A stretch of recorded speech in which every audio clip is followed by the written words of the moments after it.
తిరుమల తిరుపతి దేవస్థానం వారి ఆధ్వర్యంలో 3 రోజుల ఉపన్యాసం భజన కంటిన్యూగా ఉంటుంది. శుక్రవారం రోజు కుంకుమార్చన అంటే లక్ష్మీ పూజ ఉంటుంది కాబట్టి భక్తాదులందరూ కూడా గుడి దగ్గర రావాలని మరీ కోరుకుంటున్నాం.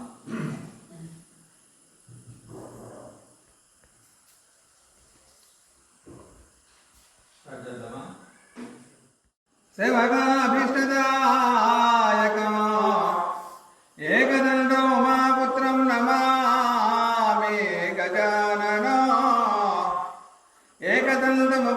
ఏకదంతముపాస్మహే వక్రతుండ మహాకాయ కోటి సూర్య సమప్రభ నిర్విఘ్నం కురు మే దేవా సర్వకార్యేషు సర్వదా.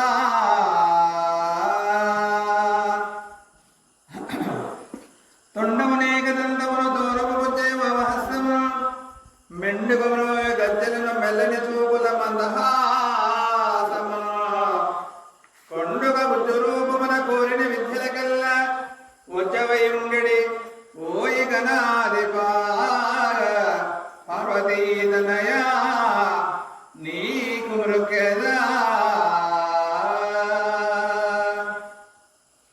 ఎంతో పరమ పవిత్రమైనటువంటి మన గ్రామంలో మన రామాలయం దగ్గర తిరుమల తిరుపతి దేవస్థానం వారి ఆధ్వర్యంలో ఈవేళ మన కథ గజేంద్ర మఠం అంటే భాగవతంలో ఎంతో చెప్పుకోలేనటువంటి కథ.